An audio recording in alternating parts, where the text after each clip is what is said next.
At the premium gateway to Mangalore, one of the premier cities of Karnataka possessing all types of domestic and international connectivity, is a full-fledged commercial complex, the Premier Corner, Nantur, now available to make your dream venture a reality. Each floor is spread across 4,200 square feet to provide a class ambience to your clientele. Adhering to all safety norms, the Premier Corner is all set to be a game changer for any business, thanks to its easy connectivity. Located right beside NH66, Premier Corner has been built in view of futuristic needs with ample space for vehicle parking in two basements. The G+3 story building is the right place to start premier ventures like corporate office, vehicle showroom, IT firms, exclusive retail shops, brand outlets, and to add on, a terrace cafe. Come, invest and own this premier space at Premier Corner. Contact +9181 971 43675 or +91 7676 218101 for a premier business deal.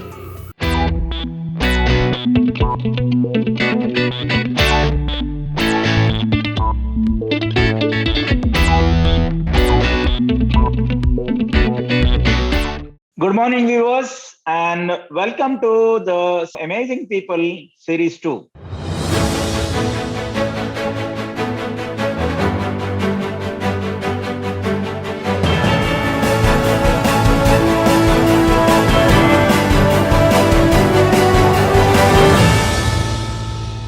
Today, we have the topic Trek Guy Guiding the Visually Impaired Through Trekking Paths. And our guest is young and energetic Vaishak J P, a young and enthusiastic mountaineer, completed the basic course in mountaineering with a A grade from Atal Bihari Vajpayee Institute of Mountaineering and Allied Sports in Manali, a guide to the visually impaired for mountaineering, conquering Mount Kilimanjaro at a young age with ABB's founder Divyamshu Ganatra, who is also visually challenged. And Vaishak is an epitome of inspiration to the youth, including me. Vaishak, for today's show, Amazing People, Series 2, Episode 2, welcome. And I'm very happy to have you on the show. I'm your host, Valerian Dalmaida. And welcome to the show. And viewers, welcome to the show. And let's enjoy talking to Vaishak because he is at a very young age an expert in mountaineering. Welcome, Vaishak. Thank you so much, Valerian sir, for having me. And it is my great pleasure to be here and, to talk to people who are back home. Yes, right. And I'm happy to be here. Okay. And we welcome you on behalf of the viewers of News Karnataka and News Karnataka team.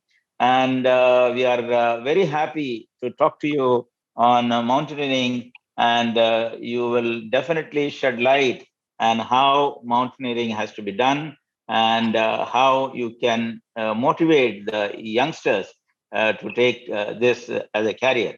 Now, let's go to the questions. My first question to you, tell us more about your roots, your childhood, parents, and family. So I am Vaishak J P, as you all know. I'm born and brought up in Bangalore. And I have a mom, dad, and my sister, who has always been very supportive. But when it comes to trekking or anything outdoors, I feel grandfather was an inspiration to me because he was a range forest officer in Mangalore when I was born. So that I can say that, like 2 generations before it was started, like being in the nature, I guess that was the start of, spending time in the nature. I guess that can be the root of where it all began. And he made sure the same things are passed on to his kids and my mom.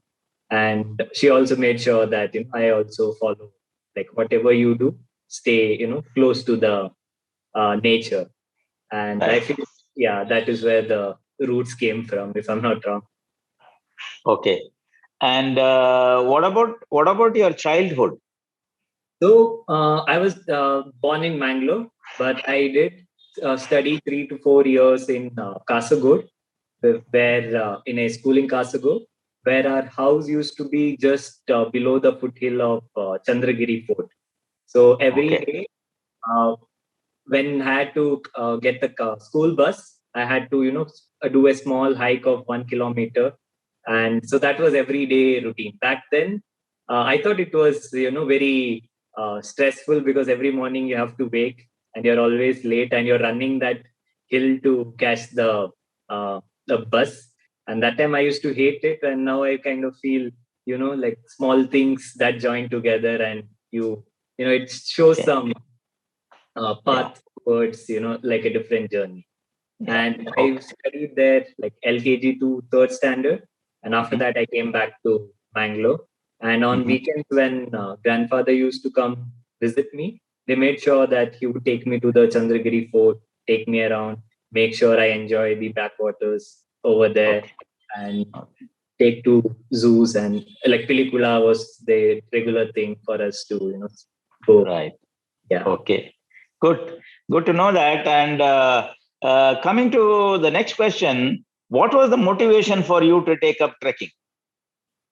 So what happened? I was let's post 12th standard. I studied BSc from St. Aloysius College, Bangalore, where I took chemistry, botany, and zoology as part of my subjects. So botany and zoology because I wanted to, have a career that is relatable to like close to the nature, and that was the reason. Botany and zoology. But what happened, even though I did not like chemistry much, it was a mandatory. So when I was in the final year of college, I got a backlog in chemistry. Even though I passed in botany and zoology, the backlog in chemistry led me to not do my master's. I thought after my bachelor's, I'll do my master's in journalism and get into something, adventurous or being a travel show host. That used to be the dream. But because of chemistry, I had to spend 1 year at home.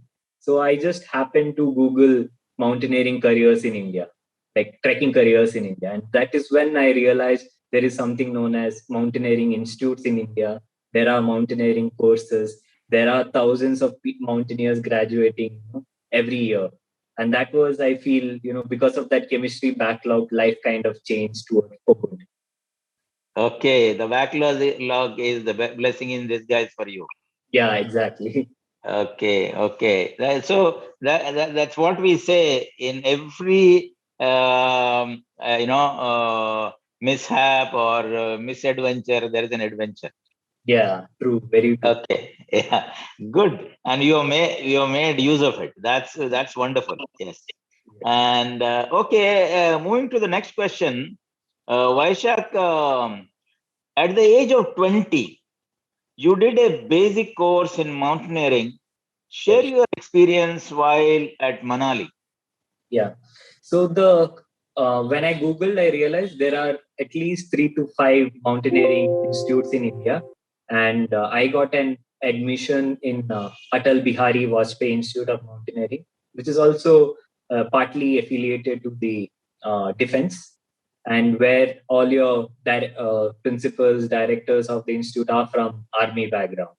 And the course was of 28 days, and where they train you in rock climbing, snow climbing, and ice climbing. If the first 1/3 of the part they would cover rock climbing, that would uh, rock craft, that would cover everything related to rocks, rock climbing, river crossing, camping, and everything you could do in the low altitudes.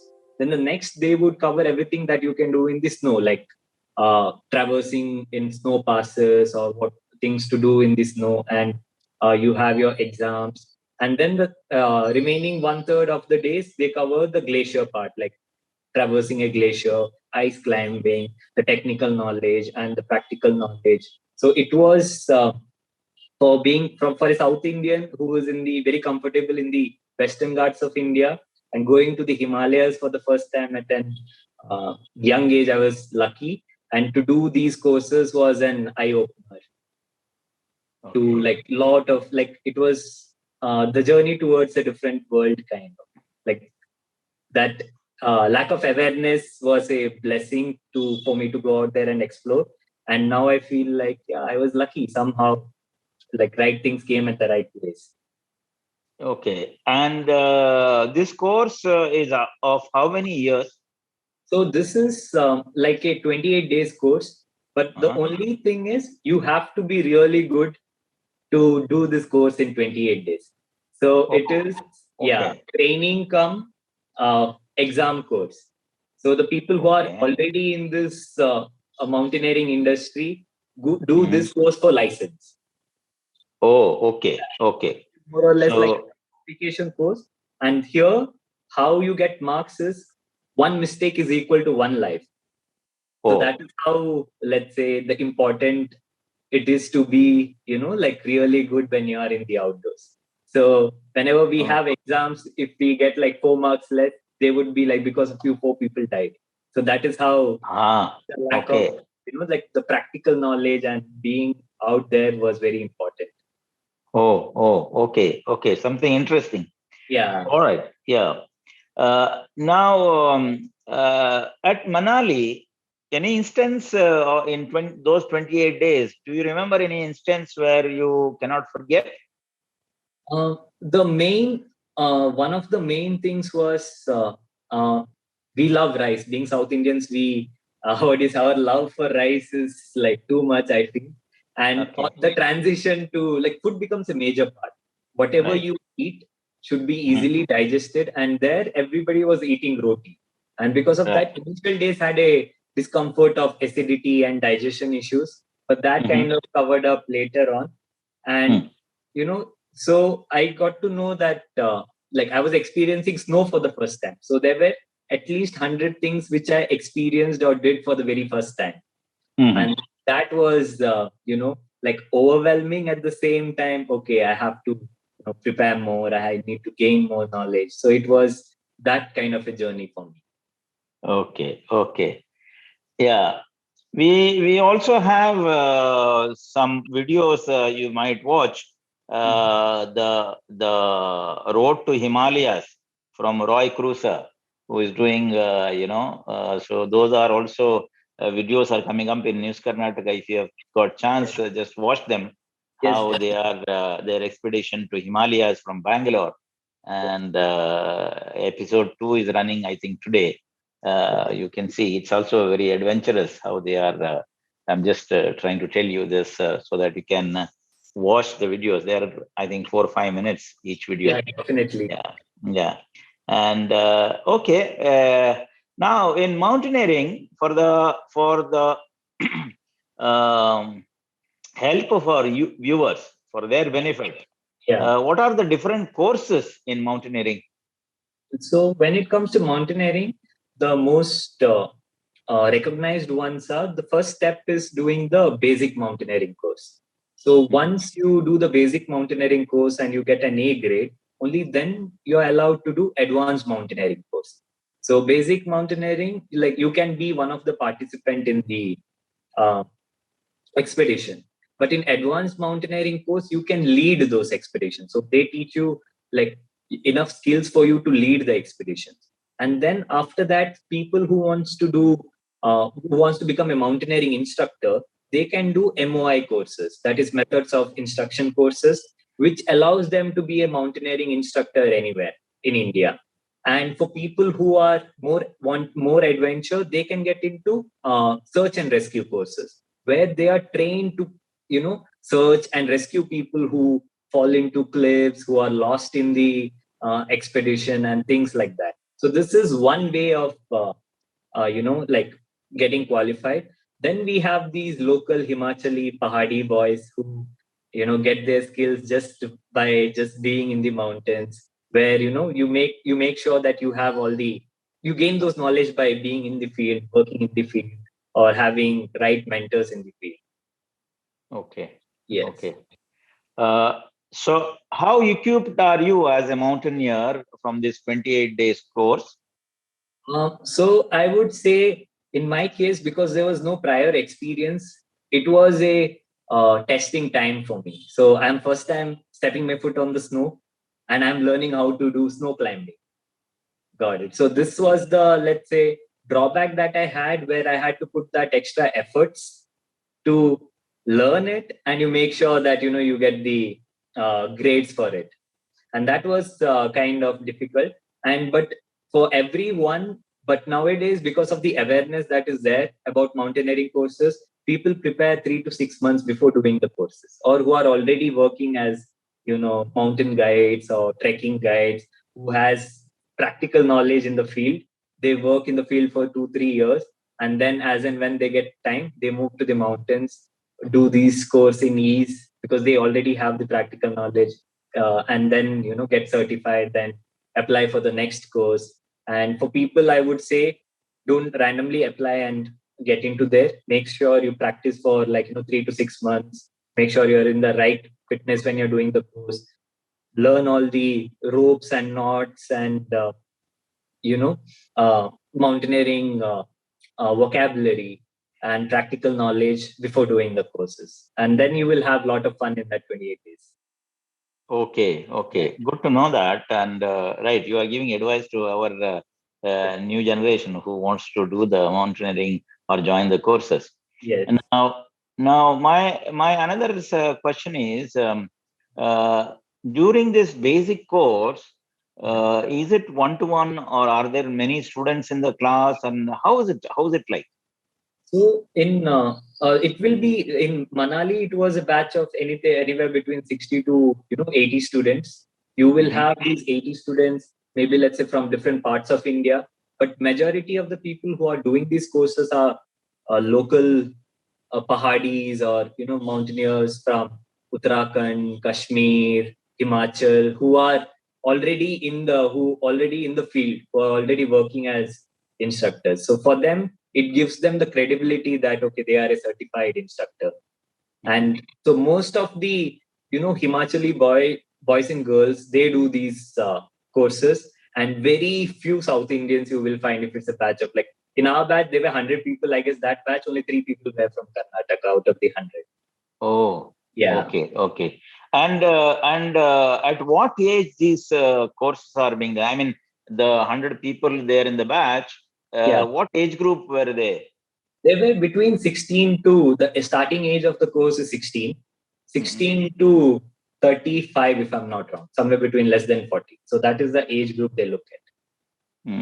And is there a fee to pay for doing this course? Yeah, when I did this course in 2017, it was costing me 17,000 for the 28 days in Vaishak Institute of Mountaineering.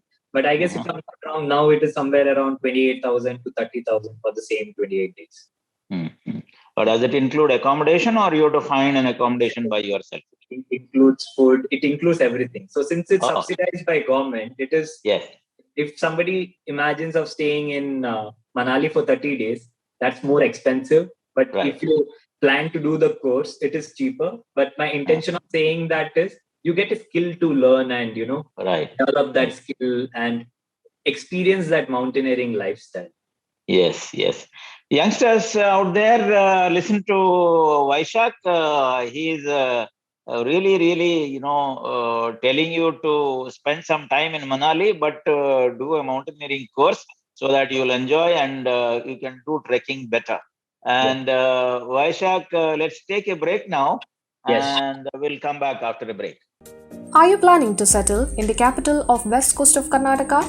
If so, here is a ready-to-build property adjacent to Mangalore city amidst lush green, which indeed is the right place to have a happy home. Just 20 minutes at a distance of 10 kilometers from the heart of the city, located at Neer Marga, is one of the most prominent developing area of Mangalore city limits. A peace and serene place, surely be loved by your dear ones. Surrounded by natural trees and valleys, the 13 cents plot of solid terrain is the destination for construction of your everlasting dream home. Various educational institutions, hospitals, malls, historical and religious places at close vicinity will be additional booster for your comfortable and holistic lifestyle. The ready-to-sale plot, located near Manipal University's proposed campus, will assure you good ROI if you are thinking in terms of investment. Contact +9181 971 43675 or 8217729859. Viewers, back once again to live. We will chat with Vaishak. He's doing very well, and let's put a googly to him now. Vaishak, is mountaineering is for all, and how did you take up guiding visually impaired to climb mountains?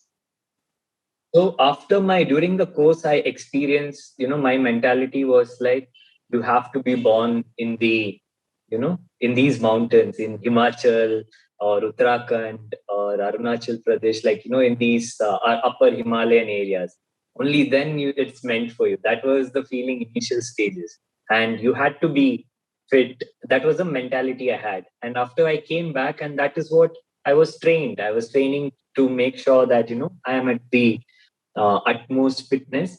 But what happened was, as soon as I finished the course, I came back, I organized few treks, but then I realized there are good mountaineering scenarios happening in Bangalore, Bangalore Mountaineering Club and Equilibrium Climbing Station. So I moved to Bangalore, where weekdays I was interning in Equilibrium Climbing Station, and weekends I was trekking for Bangalore Mountaineering Club. And there, once what happened, a blind person named Divyanshu Ganatra, he came and he booked the whole venue for 2 hours. And that kind of shocked me. And I was curious, like, why? Then I researched about him. I realized he's a blind person. So I was like, let's see what happens. And then during the event day, he did not come alone. He came with 10 or 15 more blind kids, like students with him.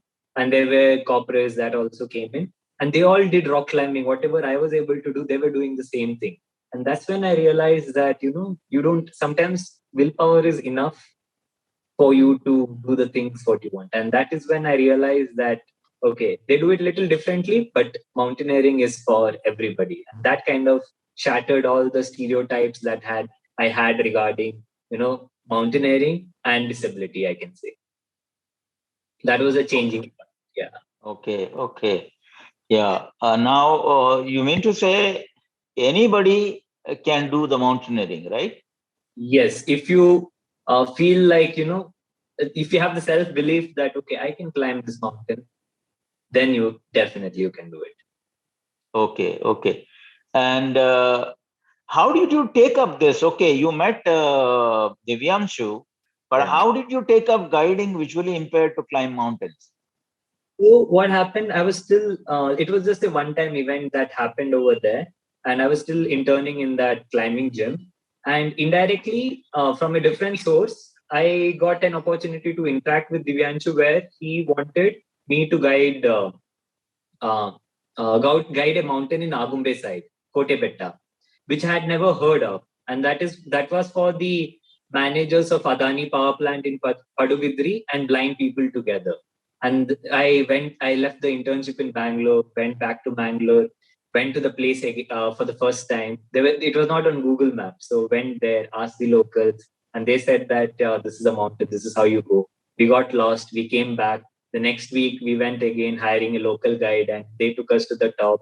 And the third time I went there, I had managers from Adani Group, Divyanshu along with me, and 10 plus blind kids. We all did the expedition together. And that is where he offered me to work for his organization, Adventures Beyond Barriers, as a program manager, where I will be leading treks for blind people and able-bodied corporates, CEOs from different companies.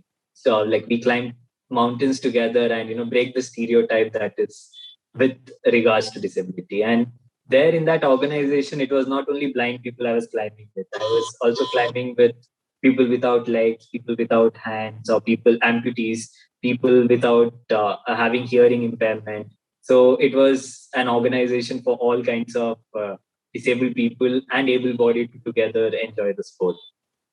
Okay. And explain how is this different than if you were doing the trekking with the able persons? How different it is? So now I am at this state where, I have to tolerate a lot of drama when I'm going with able-bodied people. They focus only on the problems. Like I'm sweating too lot. It's too hot. But like when I go with blind people, it's very peaceful. And, there is a lot of interaction that is happening and they focus on the sounds around. They ask you what is around. So you focus more on the details. You tell them that, okay, now it's a narrow path. There are like a lot of green trees around, it allowed me to focus on the smallest of the smallest thing. And they don't crib. They are happy that they focus on the possibility of, like, okay, I'm going to climb these mountains, and they are happy with that. So they are looking at the bigger picture. And that was the main difference which I felt, like blind people. And sometimes when I'm I miss not trekking with the blind people. I will be like, okay, something's missing in the trek. Right. What a wonderful experience you must be having, and it gives a lot of insight how haves and have-nots behave. Really interesting, and it's really a mind opener for the people like us, where we have everything and we are not able to do this. We maybe lost the opportunity at the engage. But youngsters, youngsters out there, listen to Vaishak. He's going to explain more, which is very, very interesting. My next question to you, tell us about your expedition to Mount Kilimanjaro with Divyanshu and other people, and your rest of the things like with Israelites, and let's hear this. Yeah. So what we decided, so now we were climbing mountains with corporates and blind people, where corporates come with us and do the climb, and they make sure they change their policies. They know how blind people, function everyday life. So in January, if you do the trek, by February or March, they will start implementing, changing the rules of the companies, rules and regulations, and hiring persons with disabilities. That social change used to happen. And I remember we, as an organization, when I was working with them, they wanted to do something big, where we do something that, it creates an awareness among everybody, around how much ever people we can create this awareness into. So that is when we decided that we will climb Mount Kilimanjaro, which is in Tanzania, which is a highest freestanding mountain in the world, and which is the highest mountain in Africa as well, at a altitude of 5,895 meters. And it was a 7 days expedition. We were a team of 3 blind people. There were 3 mountain guides with them, and plus remaining people were able-bodied, and plus they were guides from Tanzania, local Kilimanjaro as well. And in these 7 days, and the best part about Kilimanjaro was, every day the terrain used to change. So you start with grasslands, then it becomes tropical, and third day it becomes alpine, and then you start getting the snow and this. So that was one of the most beautiful. Though in one expedition you get to experience four different vegetation, and that was a beautiful thing about Kilimanjaro. And for us, we trained together for 6 months before climbing Kilimanjaro. It was more focus was, how to save energy and do this expedition. So we were doing things where we don't have to talk much to each other. We can, without communication, our body languages are able to communicate. And Kilimanjaro, I guess I was 21 when I climbed Kilimanjaro, which was in 2018. And we made a documentary on YouTube on how those 7 days were. And one of the challenging days of that was the summit day. Summit day is the last day where you reach the top of the peak of the mountain. And that day, you start trekking the previous night. So that next morning, before sunrise, around sunrise, you are at the top of the mountain, and you don't have to go, bear the heat and the harsh sun rays at that altitude. So night 12:30, so not much sleep. You will sleep only for a couple of hours, and you start climbing up on day 5 at, let's say, I guess that day the temperature was -18. And I still remember now, when it's a freestanding mountain, there are no mountains around. So there is like one huge mountain in a flat land. So other places, it's like Himalayan range, the Alps. There are like series of mountains which break the wind.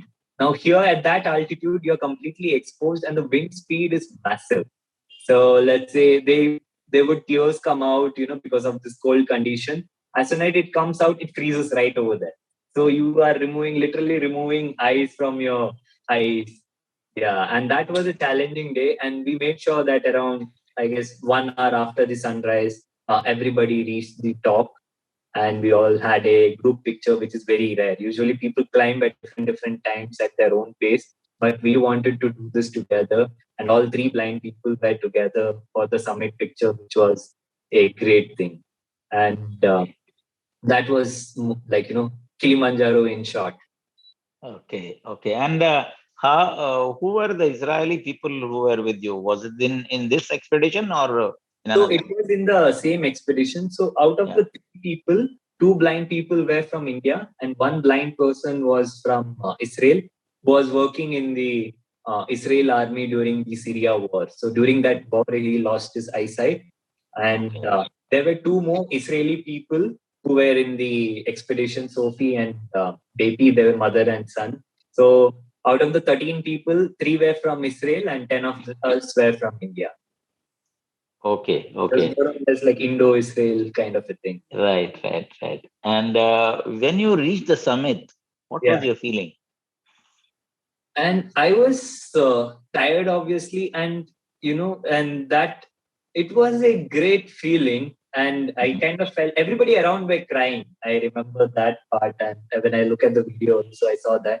I guess I was at a state where, like, okay, I don't know if I wanted to cry or if I'm about to cry. I guess for me it was I was completely silent and just thanking, like for just being there, and then promising yourself like what is the next goal, or like how you want, like what you want to do and what went wrong. So there's a lot of self-reflection that happens when you are at that moment. And plus there is also let's say in the mountaineering that we believe like the expedition gets over once everybody reaches back to the base camp. So the next thought was, okay, goal is reached, don't get overwhelmed. Okay, it's not over until the whole team reaches back. Correct. So you have your pleasure moment, like happy moment for 5-10 minutes when you're there, as long as the summit, and then you strategize, going back, making sure everybody is safe. Okay. Now you said you prepared 6 months before this expedition. Yeah. Where was this preparation and how it was being done? So since me and Divyanshu were working together, like he was the director of the organization, like founder of the organization, and I was the program manager. We used to make sure that whenever we got time, we would climb together. And we started off. We used to attend a lot of corporate meetings. We made sure that we will skip elevators and escalators. We start taking the stairs, and then you slowly, whenever you get time, you start adding as much as weight in your bag and walking around. And we were lucky that we were living very close, like opposite our office and houses there was a hill, so we used to climb those hills, and every weekend we used to try going on treks. And the best part was 1 week before Kilimanjaro, we were doing Manali to Kardungla on cycle. So I was part of the support crew, and he was also part of the crew, and in between he cycled. So that advantage of already being in a high altitude of like 10 days before another expedition, and everywhere, whenever like we got a chance to cycle, we used to cycle. And whenever there are like passes that you want to cross, you just walk it. So as much as possible, you just hike. And that 10 days of preparation in Ladakh just before a week before Kilimanjaro was an add-on, made our journey pretty comfortable. Right. Wonderful to hear. Really great. Now, my question to you: how important is safety while mountaineering? And share some tips for our viewers. So the first and foremost thing that people have to know is health is the most important part. And when you're in the outdoors, there are a lot of things that can go wrong. So if everything goes right, be happy. And so we have to be, it's always better to be prepared for these kind of situations. And the first thing that I tell people is be true to themselves. If you're feeling okay, communicate that you're feeling okay that day. Doesn't matter if you're a very healthy and fit person, but that particular morning, if you have an upset stomach or anything that is wrong with your health that particular day, make sure it gets communicated. And the second and foremost thing is make sure there is always a first aid kit in your bag. And like if everybody has a first aid kit or their personal medication kit, that is the best thing that, when you're exploring nearby or going on small hikes, that is second important thing. And the third thing is make sure either go with a group or any trekking company or hire local guides. If that is also not there, make sure you do proper research about the route and prepare for the contingencies that can happen. And after that, and the one foremost thing that you have to do is you have to know where is the nearest hospital from the location of the trek. That is the first thing. You have to have the contact number of that hospital. If it's a primary health center or a village hospital, you have to know how far it is from where you're hiking. And plus second part is, okay, if you don't have your own transport, how long does an ambulance, if there is an ambulance, how long does it take to reach the base camp? So people think that all this is, this is too much of safety and all of it. But we never know that.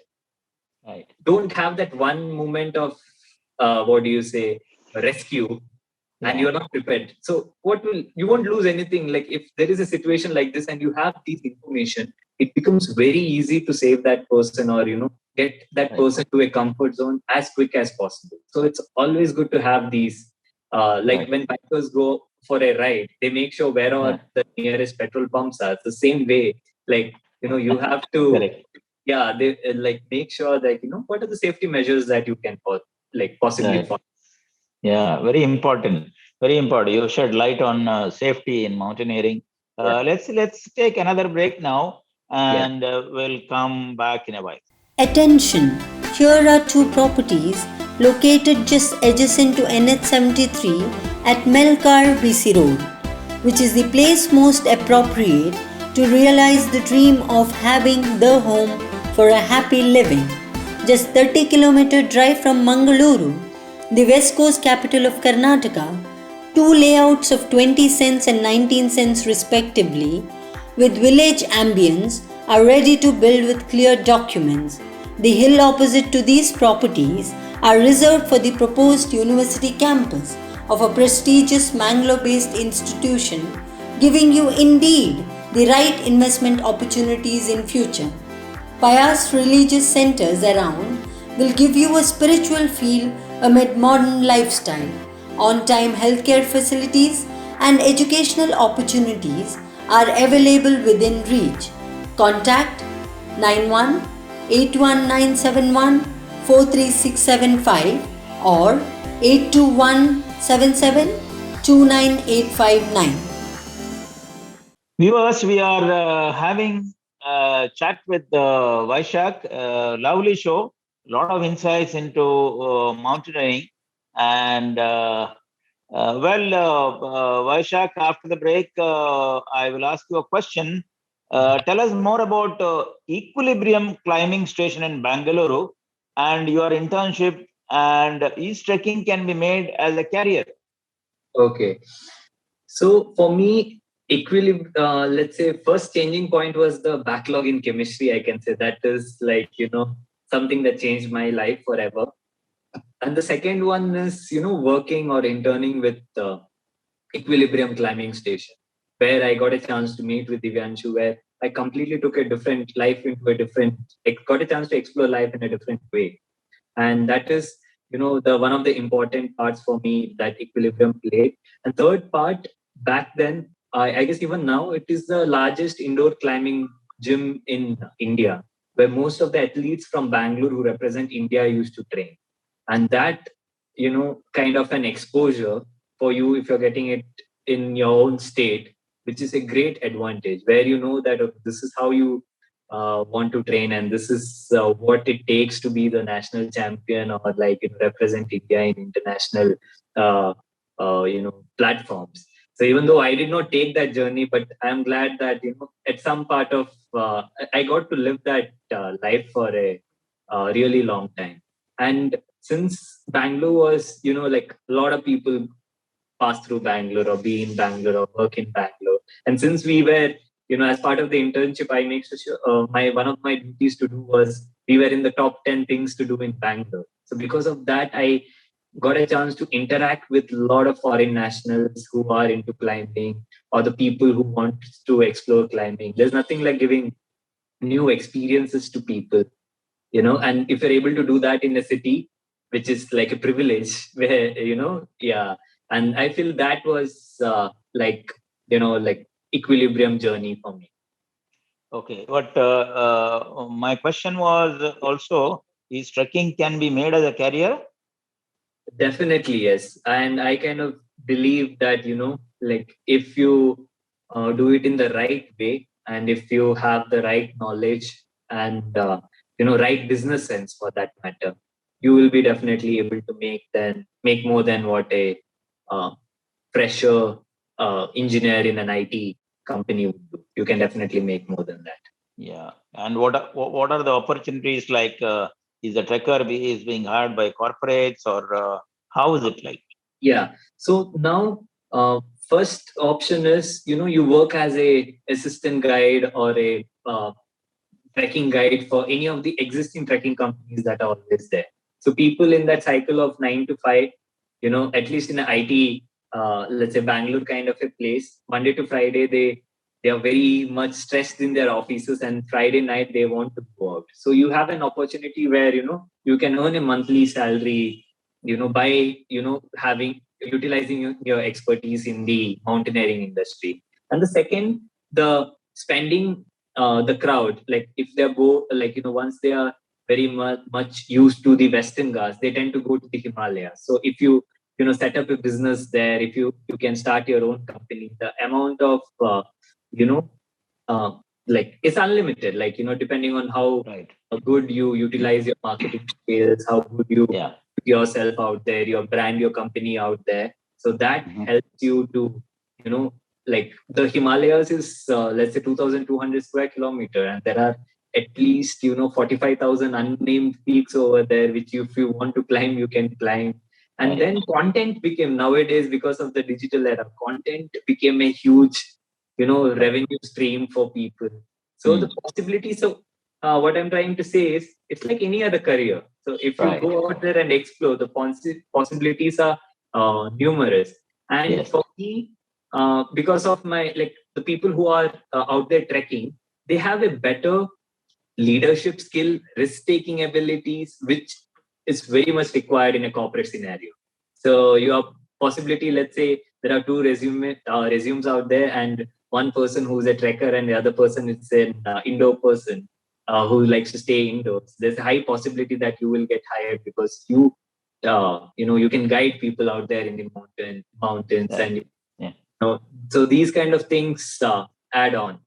And now during COVID, a lot of people are coming into the outdoors. People like, and like I can give a huge list of things that you can do if you are into. Okay, great. What are your future plans, Vaishak? So right now I've moved completely to Mumbai, and there have been like a lot of things have started back there, and now I'm here in Mumbai to start something like an experience-based company where people all over India can experience adventure like in a different way. And because of the credibility that like you have built over the years, you make sure that doesn't matter what kind of a person comes to your company and like wants to experience adventure, but we make sure that they are safe. And this time we are trying to do something which is like bit of a combination of adventure and tech for corporates and also for able-bodied people. And India is not the limit where like we're trying to build something where you can experience adventure sports anywhere, and we make sure that it's safe. Now, this is your own company, or what is it? This will be my own company. So there are company. Yeah. So when you say we, that means more than one person. Your partner. Okay. Yes. Okay. And how many people are there in this company right now? So right now it's we are like building the tech side of it. So it is like a platform. Okay. Yeah, platform where people can book different experiences, which are aggregated by us. So if you and we're starting off with September, where we will be taking people to Lakshadweep who wants to exclusively experience scuba diving like they have never done it before. And one part of it is like, obviously you are an entrepreneur, you want to build companies that are sustainable and profitable. And second time is if you're able to give people experiences, and I want to reach out to more and more people. They say that my first scuba diving experience was with Vaishak, and my first skydiving experience was with Vaishak, my first trekking experience was with Vaishak, my first so these are the to be part of people, like that is how you build contacts, that is how you build the trust. Like I feel like my role in this world is taking people out of their comfort zone and make them do something beautiful, and then like explore your life now, kind of. Okay, great. And this last question comes to you. What is your message to News Karnataka viewers, and what is your views regarding this program itself? Amazing people. Yes. So my first thing, I'm assuming that a lot of people who are watching this news will be from Bangalore. Majority of your viewership. No, these News Karnataka is very well known for the last 10 years across the globe. Kannadigas globally watch this YouTube channel and read the digital media. So we are very widely known, and we address to the whole what do you say, to all the viewers, okay, in of News Karnataka. For me, is life is meant to be lived in the outdoors. Do things which will help you to connect with nature. Now there is a thing that, okay, if you go to a beach or a mountain, so you have an option where you're sitting in the car looking at that mountain. If it's a mountain, then you have an option, say, getting closer to the mountain. And then you have an option where you climb that mountain, be one with that mountain, experience what that mountain is experiencing, and look at life differently. Or like to people who love the beaches, you can sit in the shore and just look at the beach. That is what like most people do. Or you can go out there and decide to swim in the water. Or you can take a surfboard and surf, where you become one with the wave. Or you to take it to next level, you can wear the scuba diving gear and go dive into the ocean. So now you decide that whether you want to sit in the shore and see the beautiful mother nature, or you want to take it to next level, take it step by step, and experience what the mother nature has to offer us. And that is my advice.